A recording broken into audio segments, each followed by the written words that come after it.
This is our first try with a new software.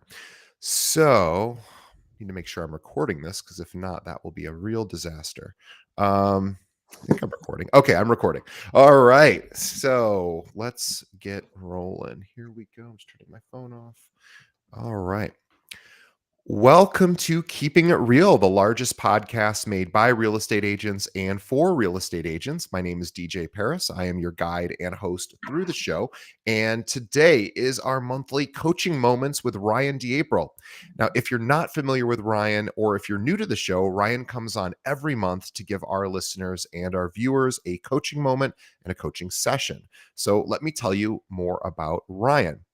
Now, Ryan DeApril is a progressive thought leader focused on providing for his agents and staff at DeApril Properties. His strengths are his motivational skills, his coaching style, and his dedication to training. He has 14 offices throughout Chicagoland. He's also in Wisconsin, Indiana, and Michigan, and Florida, with hundreds and hundreds of top agents. DeApril Properties is a coaching company with 8 strategic coaches who work week in and week out with every agent at the company, focused on business planning, coaching, and accountability. If you'd like to take your career to the next level, or if you're maybe just not getting the attention that you need, check out DeApril Properties, deaprilproperties.com. Ryan, welcome once again. Thanks, DJ. Thanks for having me. Appreciate it. It's good to be back. It's been a It, it's been a little bit since I've been with you. it's been a while, and we have I have some congratulations in order that Thank you. you have now joined forces with Coldwell Banker. We have, yes, yeah. So I've been working on that with them for the past few months, and it's been exciting. It's a great group of people over there, and very excited about that. And we get to take two wonderful cultures and meld them together, and work with an organization that has basically a wonderful global presence, a lot of value added to our agents. I'm incredibly excited. My wife's an agent at the company, so I just excited from all the things that I saw that they have access to. Makes me very excited. And then I get to coach, and I actually get to even coach even more people, which makes me excited about the whole opportunity as well.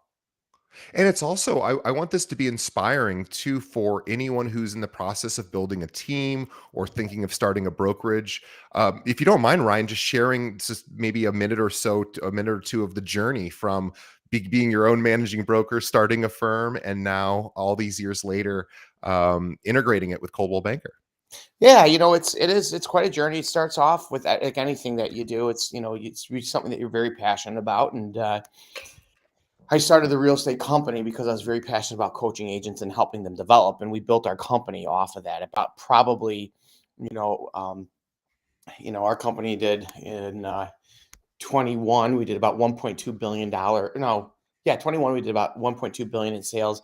In 2022, which is a down year for everybody, we did over $1 billion, but we were down. But it's something to be really proud of, to hang our hat on. And probably 85% of our agents started their career at our company, and probably a lot of them, it was only 7 or 8 years ago, and we were putting up some pretty big numbers, which we're really proud of. And that is based on something I was very passionate about, is working individually with the agents. This past Saturday, the company sold, and this past Saturday I was at one of our offices with a bunch of agents, and I was doing a group coaching session, and it's allowed me to get back to what I was really passionate about. The company grew quite large, and I started to find that my desire, my passion of coaching and training was being overshadowed by a lot of administrative stuff. As you know, running a real Yes. estate company, there's more to it than meets the eye, I guess. Let's just put it that way. It's a lot of work. So by joining forces with Coldwell Banker, it allowed me to get what I was back to what I'm more passionate about, which is working with each individual agent. Also, loan officers. I coach loan officers. I coach title sales reps. I coach insurance agents. Anybody who's in sales, I coach them. I help them, set a goal and then create a path to where they want to get to. Yeah, it's amazing, and I know you're a very humble person, but I do want to stress that you built a company, an independent brokerage, here in Chicago. You competed with the biggest and the best, and you built a business that really was, is as big and as powerful and as impressive as the big franchise firms, and that in and of itself is a very difficult thing to do. And so I just want to honor you for building up a company, a healthy, profitable company that then caught the eye of all your competitors. And what a wonderful position, and what a wonderful testament to how you built your business, so that all these other brokerages wanted to join forces with you. So glad you landed with Coldwell Banker. Our company, our managing broker, started at Coldwell Banker. We're big fans, of course, of them as well. So congratulations to all the agents at DApril, and you've got a great journey ahead of you, and really exciting. Thanks. Yeah, I am excited. And it's, it is one of those things when you reflect back. I was telling my wife, I never really paused because I was running so hard these past 11 years growing the organization. And it was, after the sale, I looked back and said to myself, Jesus Christ, I am probably in one of the most competitive real estate markets in the country. I Yeah, mean, Chicago is, you brutal. know, brutal. It's very competitive. And so I did have a moment of pride where I've always kind of never really taken the time to do that. And I did. And thank you. I appreciate you saying that. Yeah, it's a big deal, and very few independent firms have done it.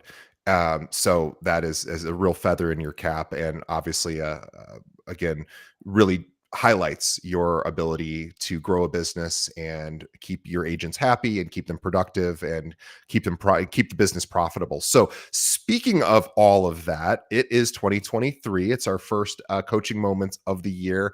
And everybody I know, whether they're a broker owner or a team leader or just an individual producing agent, everybody I know seems to be a little scared, nervous, worried about what's going on, what's right in front of them, what they should be focused on so they don't get caught up in inaction, or just the business cycles being changing at the currently.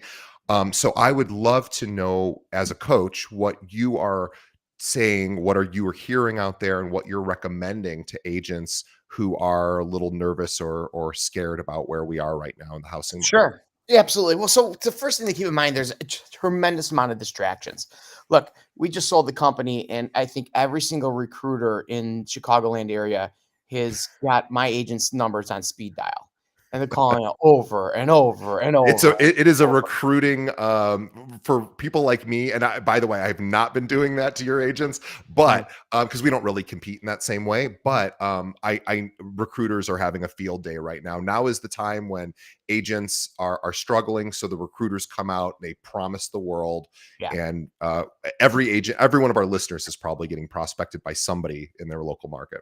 And for the people who are listening that are real estate agents that are not on the corporate side or or on the corporate side or the recruiting side, you got to listen to the message. The message is overwhelmingly been coming to my agents has been messages of fear, and majority of people will be able to be scared, and it's a shame. You should be inspiring, leading by inspiration. You should be, you should lead by hope. You should not be, leading by fear, which is basically manipulating somebody to get what you want by scaring them. And there's a lot of scary things that are out there, and it's got to really be smart on who you align yourself with.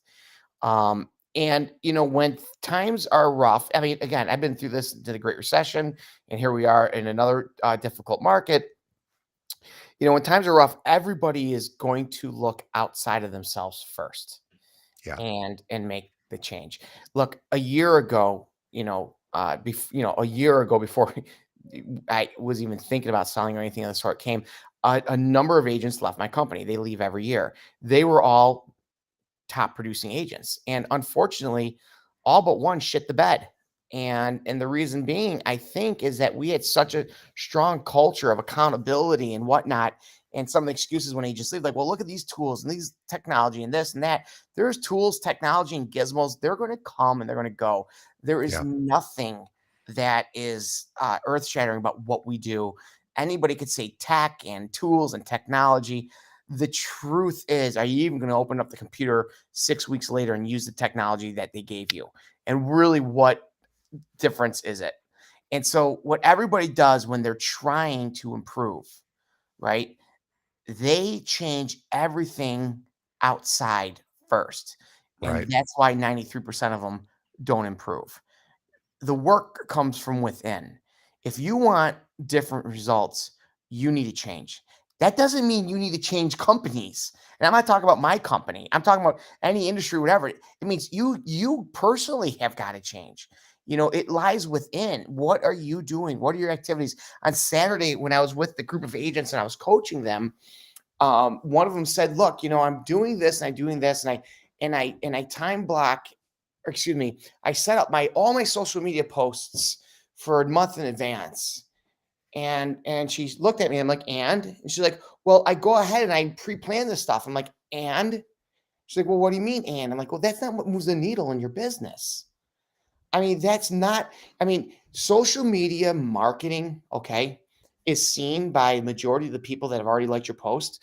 Probably 94% of them are your fellow real estate agents that are saying, "Go ahead, friend, good for you." And they're liking your stuff. And it's going to the same people over and over again. If you're doing social media, if you're using social media by marketing versus researching and developing, right? Then you're going about this business, relationship building business, the wrong way. And when you point to some of the top people out there, right, that have beautiful social media marketing out there, but they're also selling 30, 40, 50, $100 million of real estate a year, you're only seeing the tip of the iceberg real estate agent that's out there. You're not seeing all the other hard work that they put in there, that they're committed to their business. I mean, those people that are selling 50 to $100 million in production a year, okay, and then they have beautiful reels or whatnot, those reels and that marketing came after all the other hard work and time and effort they put in to build their business.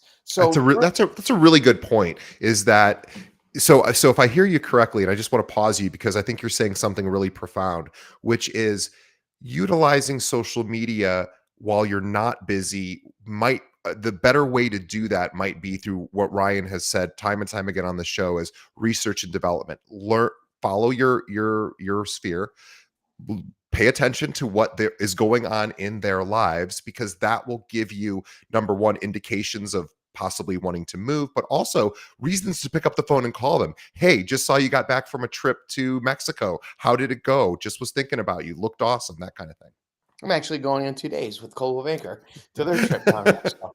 But Maybe I yes, should. I'd like to I sell the had Coldwell Banker. I want to go to Mexico. I had my so we had our software Zanello, our dashboard up at this coaching session, and I was showing everybody in their network tab, right? It's like, look at all the hyperlinks that we have in here to DJ's Facebook page or DJ's Instagram page or DJ's LinkedIn page, and then I opened up Facebook in another tab, and I said, here's the right way and the wrong way. You start in your dashboard first. You start there and you go one by one with each person and you click on their hyperlink and you look at what's going on with them. If Yeah, you start on Facebook first, you should say, alert, Mayday, something's wrong. Because right. when you look at the news feed, you are seeing what Michael Zuckerberg wants you to see. Is his name Mike Zuckerberg?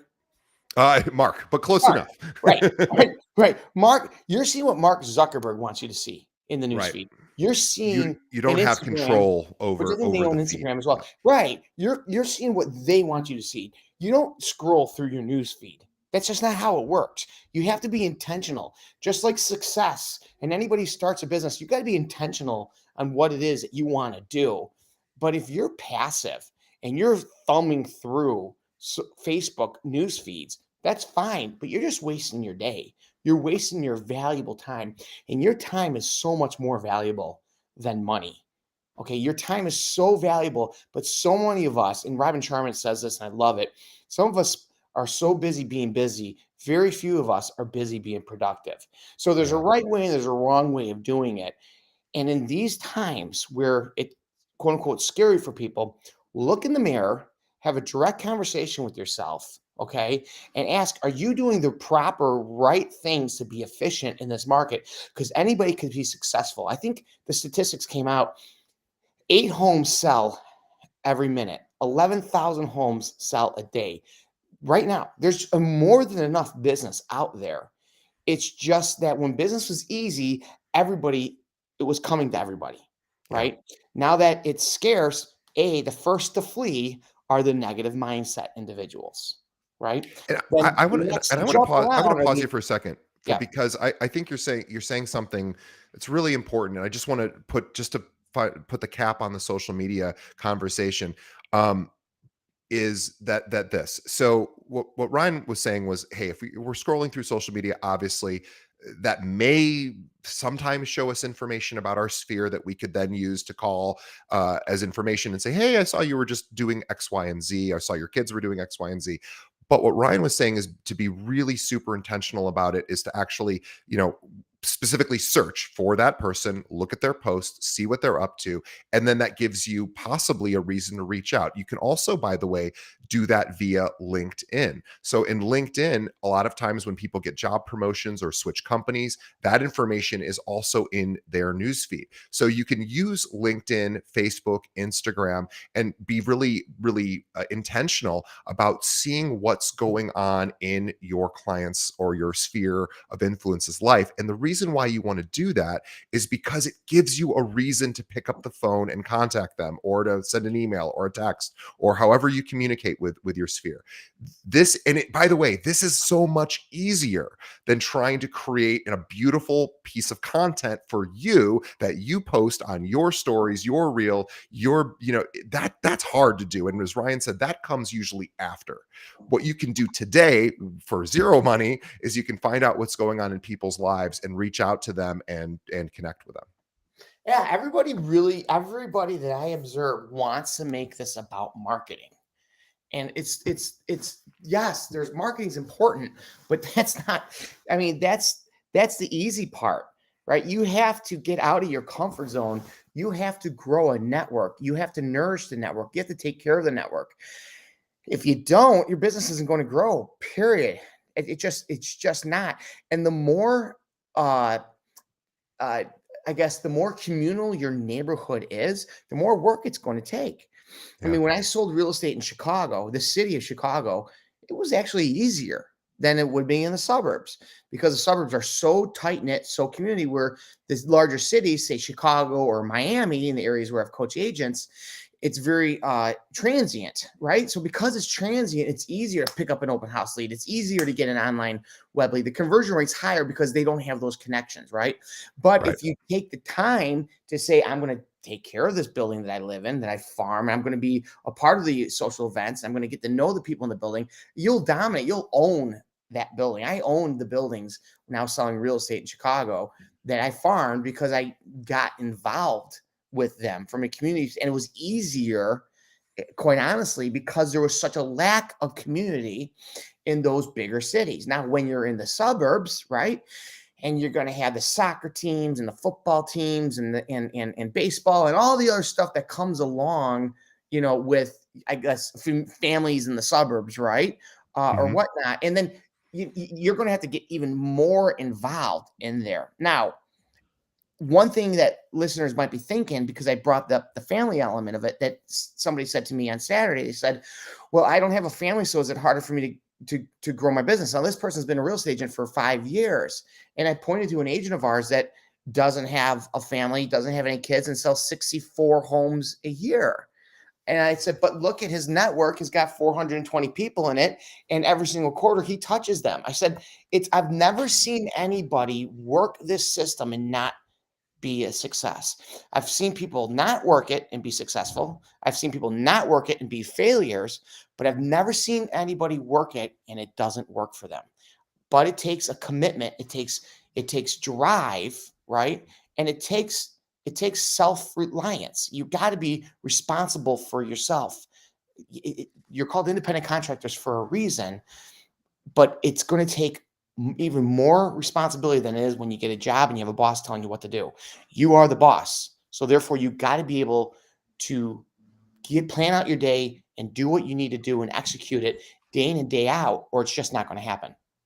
And I think too, this idea of earning business is, I think there's, well, a minimum of two different places where you need to earn business. And I'm curious to get your thoughts on this. And here's what I came up with. The first is you want of course, your sphere, and I say client, I should just say your sphere, your prospects. You want your prospects to think about you when they do need to work with a realtor. So you have to earn that position. So you first have to earn that, and then you also have to earn, once they're ready to make a decision, that you are in fact the right person. So you first want to be thought of, and then you want to be selected. And I was thinking, but you do have to earn that right, and you have to earn it through effort. And Ryan, you've said this time and time again on our show, social media is a great place to get information, to allow you to show you the steps to earn these deeper connection, earn these deals through deeper connection, through intimacy, through understanding what's going on in my clients' lives. And that's as simple as paying attention and reaching out and saying, hey, I saw that you just did this. I saw that you guys just had a birthday. I saw, there's all sorts of things that social media tells us about our sphere of influence, and all we have to do is acknowledge it, tell them we're watching, we're proud of them, or we're excited for them, or whatever the particular instance might be. We have to do this on the regular so that we can even be thought about when it comes time for real estate. I'll tell you, one thing I did about a couple of years ago was I had an assistant, and I said to my assistant, I said, I don't know any of my friends' birthdays, anniversaries. I don't know their children's birthdays. These are my friends. And I said, I want to be the friend that knows all of his friends, that doesn't miss a birthday, doesn't miss an anniversary, doesn't miss. So I said, can you reach out to all my friends, and just ask them? We're updating our database. DJ doesn't want to forget your birthday, and we got their wedding anniversaries. We got their kids' birthdays. I know the ages of their kids. Now, I'm not a practicing agent, but I'm doing this just for my own relationships with my friends. But this is the exact same thing you can do with your sphere, and it gives you reasons to reach out, to stay in communication, to build community. But in order to build community, you have to actually build a community. You have to actually want to have deeper connections with your sphere. That's absolutely right. It's exactly what you have to do, and it takes time, and it's like a river running through a canyon or whatnot. It will carve against the stone with the consistency day in and day out. It's not a one and done thing. The most important part of all of this is being consistent in these activities. It's not like there's no silver bullet out there. It is time, it's effort. If you nurture it, it'll pay huge dividends to you. It will, but you're right. It takes outgoing effort, outbound effort. So in the past, it used to be pick up the phone, we call somebody, hey, are you thinking about selling? No, not yet. Okay, I'll call you later. There are much better ways to do that now. And I think the best way to do that is to be entwined with, or at least aware of, the happenings of your prospects' lives, so that you can know and give them advice along the way, and that they go, wow, my agent called me, they saw that my partner just got a promotion, they called to congratulate me. I mean, those types of things, whenever somebody does something special in their life, whether it's with their family or their profession, if somebody else comes along and says, hey, I saw that you did that thing, boy, that goes a heck of a long way to building endearment. It does, yeah, and it's all out there for you to know what's going on with these individuals. I mean, today it's so easy. Everybody's living their lives publicly, so it's easy to see what's going on. But again, be intentional about that research and development that you're doing and what you're seeing. Just don't blindly log in and go through a news feed. You're going to be doing what the algorithms want you to see. You have to be intentional and look up your network, see what's going on with them, and then don't do it. Don't consider writing on their wall like a touch. You have Right. to you pick up the phone. You need to text them. You gotta reach out with them and create a dialogue. And remember Ford, right? Family, occupation, recreation, and dreams. Ask open-ended questions, right? How's little Billy doing, right? Or hey, how's the new job at Pepsi, whatnot. I just saw you got Right. promoted to director of finance. How's that going? Tell me about that. Let them then tell them about you. Have learn the art of conversing with individuals, right? Open-ended conversations. And remember, it's more about them than it is you. They're going to give you so much valuable data. And then when they have a need, and 16% of your network transacts every single year, when they have a need, they're going to think of their friend, right? And that's you. right? And I tell everybody, like, I love this business because you're in the business of creating friends. Yeah, so get to work. The other thing too, if you're a brand new agent, I've never really heard anyone say this, so I'm curious. You might have a different opinion. You might say this is a terrible idea, but at my first glance, my first thought is that it's a good idea, but I could be wrong. So if I were a brand new agent and I had a bunch of friends that owned homes that maybe weren't even thinking of selling, what every homeowner or at least what most homeowners who aren't in the process of selling still like to know is what's their place worth. At any given regular day we can go to Zillow and look at this estimate. I don't ever think to do that, but sometimes people do. But you're a real estate professional, you can actually provide most likely a more accurate thing. So what I would do is I would call everybody I know who owns a house if I was new and say, hey, I know you're not looking to buy or sell anytime soon, but I really want to send you a comp because I want to practice and I want to get better at sending comps. Is it okay if I send you what I think your home is currently worth? Just would love to get your review on it. It'll help me in my skill, building my skills. If these are your closest people to you, I think they would be like, great, send it over. Curious what you thought of that. If I mean reaching out to them and asking for, Brand new agent. Hey, I don't have any clients. I just want to get some practice, running CMAs, that kind of thing. I would run a CMA, but I wouldn't send it to. I wouldn't send it to. I don't think I would send it to them. You wouldn't. Okay. No, I wouldn't. I want you to focus more on the relationship building aspect of it. They're going Got to it. find out what you're doing through your auto flow, your direct mail, your email marketing, some of the social medias. They're going to know what you're doing. Make friends with them first. They're going to ask you about real estate. If they ask you about comps, then you run some comps. Good Now, point. what you Great should point. be doing is you should be running comps on homes but I wouldn't be sending them out. You should be running Got them, it. going to your managing broker and say, what do you think about this? I think this home should be priced here based on the comps that I ran. You should be maybe talking to some friends and saying, hey, listen, why don't you come see some open houses with me? I want to go around. I want to get to know the marketplace. I love a friend to come with me. And also, hey, let's go write up a pretend offer. I'm not going to present it, but let's go take a purchase contract. Let's go get a cup of coffee. I'm going to fill out a contract. I'm going to explain to you a contract. Would you mind me practicing on you? That's what you do with a really good friend of yours. That's going to Yeah. give you some real life experience, right? But I'm of the mindset of your touches, your outreaches should all be relationship. It should be all about them. Yeah. Real estate will naturally flow to you. So I agree. You're right. You're absolutely right.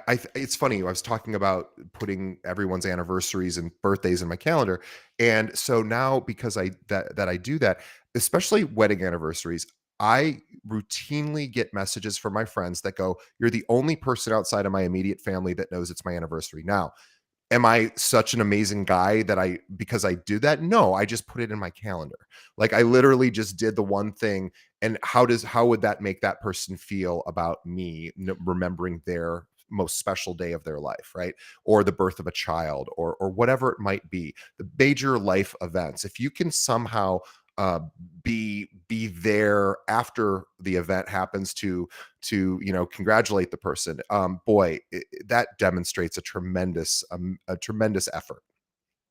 absolutely. And that's what it's all about. It's always about them. It's not about you. And it's Yeah. all about you showing how much you care about them through your actions, even more so than your words. And that's being consistent and continually reaching out to them. Again, the numbers will just take care of it for you. The numbers will So you're continue. not so here's a question, but rates are really high right now. I'm an agent. None of my buyers, they're all upset about rates. So I'm just giving a devil's advocate. What do you say to that? About rates? Hmm. Okay, great. And you're a buyer? Hmm. Wonderful. Why are you buying? Ah, because I need more space Okay. So the listeners pay close attention to this, right? It's the why. So why do you need more space? so that I can work from home a couple days a week, and I need a home office Why do you want to work from home a couple days a week? so that I can because it's more comfortable for me. I don't want to commute in every day. Got it. So I'll How long split is my your time. commute? 30 minutes. So is that an hour a day then? Hmm. It's 30 minutes door to door. Yes, So you're commuting what? You're commuting 5 days a week then if you're not working from home. correct. So that's 5 hours a day, Right. right? That's 20 hours a month. Hmm. right? So, and take that's 240 hours in a year Yeah. Hmm. divided by 24 hours. How many days of that? So those are the things I ask you, DJ, as my friend and my buyer. What is it to you that's more important?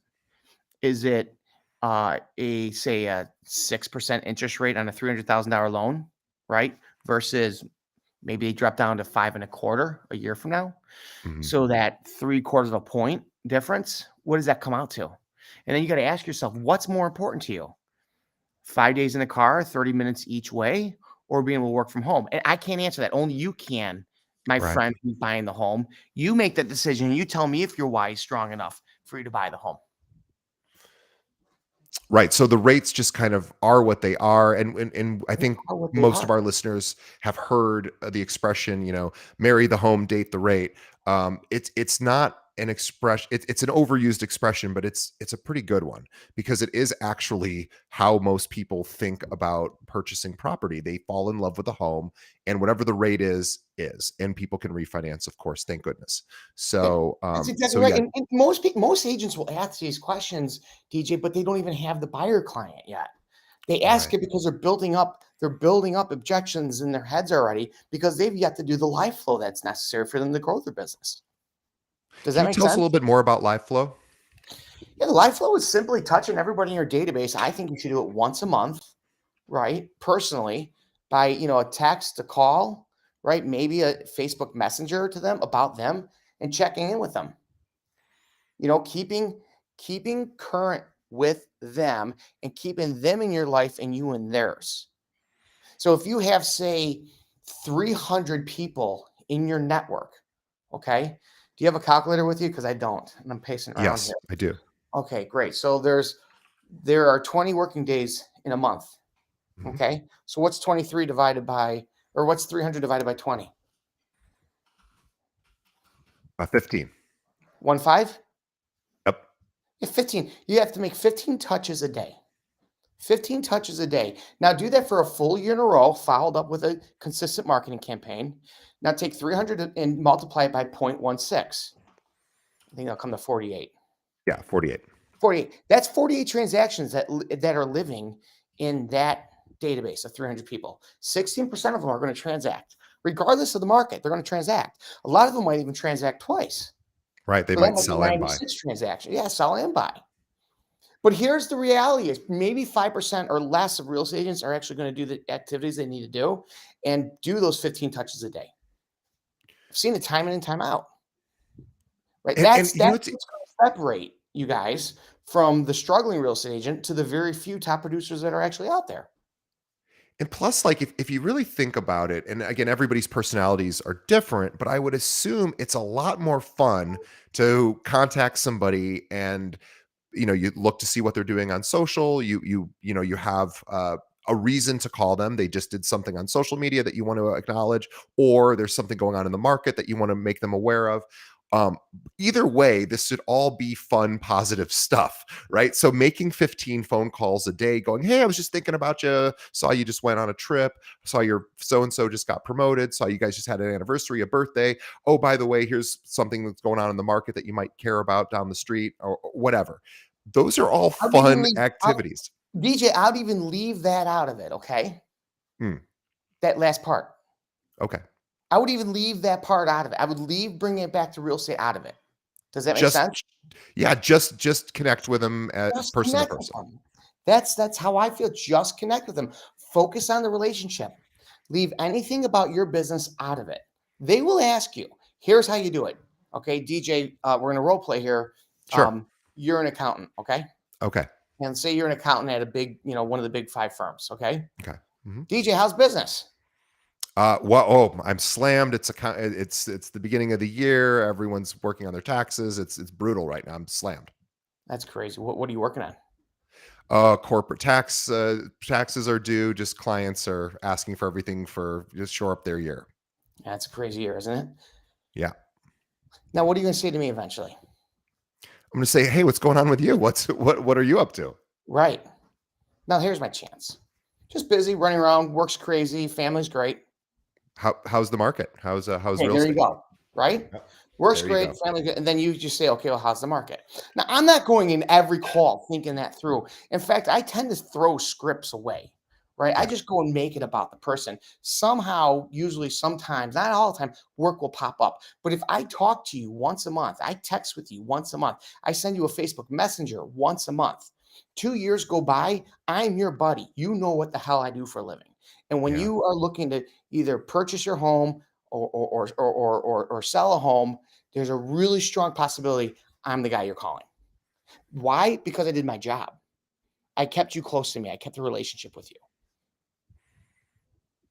Yeah, this reminds me of an old Brian Tracy expression, and we're not really putting this in the prospecting category, but one of my favorite Brian Tracy quotes is "Prospecting solves all problems," or "Sales solve all problems." That's right. Um, and of course, he's right. And so, what we're really doing is, even though we're not prospecting with a capital P, what we're doing is we are prospecting because we are staying in touch with our sphere. We know people are going to choose their realtor. Most people are going to choose based on who they know, like, and trust. You have to earn that. You have to earn know, like, and trust. So the way that you earn it is exactly how Ryan is describing it here. And if you just do this year, and you find what, 15 phone calls a day, if you have 300 people in your database, 15 touches a day, what is that? Might take what, 3 hours a day, maybe 2 hours a day, maybe even less. That is a remarkable low amount of effort for building intimacy. I'm sorry, not a low in a bad way. That's a very reasonable amount of time to spend, and that will actually result in business. That's absolutely right. And Brian Tracy is right. Prospecting leads will solve all your problem. And I've seen agents. I'm a very empathetic individual. Don't get me wrong, right? But I've seen agents struggle, and I've seen them complain about it. But then I've also watched them do nothing about it. Yeah. I watch them do nothing about it. Right? And I've watched them look around to say, what's going to solve my problem? Guys, there's no silver bullet out there. You got to get to work. Look at every professional out there that's successful in any industry. It's so funny. Again, I worked with a lot of new agents and brought them up, right? And the first year is a lot of emotional intelligence I have to work with them on, right? Because they might be coming into the business in their 40s, right? And then they're going to look at the friend like, well, he or she's so successful. Like, well, they've been at their career for 20 years. They've Right. been building their career for a long time. Why are you expecting to be a number one agent within 12 months? It makes no sense. And then why, after 7 years of you not doing what you really need to do, are you upset that you've plateaued and you're really not where you should be? Well, that's because you just gone through time. Like, anybody's going to be. I think it was Gary Keller wrote in his book, The Millionaire Real Estate Agent, the Methuselah effect. You know who Methuselah is, right? Yes. Right. And so if you're going to be in this business for 20 years, eventually you're going to have enough business. Do Right. you just want to go through 20 years of being in real estate to finally hit your stride? Right. And there are a lot of agents I know that have been in the business for 7, 8, 9 years that are finally hitting their stride. That's just because they've been in it for 7, 8, 9 years. Right. They're not where they probably should be. Yeah, it's a really good point. And also, it's what's nice about having sort of, your live flow, like you were saying, with live flow equals connection with your sphere. What is so amazing about that is it has nothing to do with the market, has nothing to do with the conditions of the economy.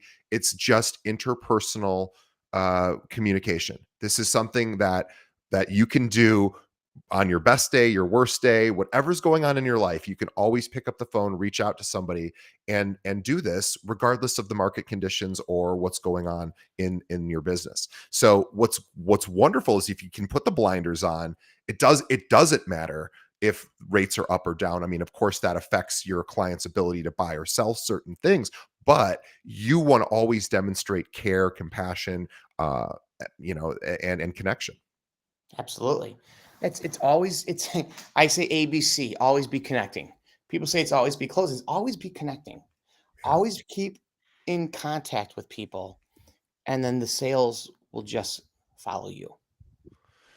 That's a great thing to end on, and a great reminder for all of us that are noticing all of the job cuts that are going on in the real estate world and all of the just the noise with of course economists predicting. By the way, I just went to an NAR conference, or saw the NAR chief economist speak, Dr. Lawrence Yun, a couple days or last week, and by the way, he thinks that the housing market is going to be just fine.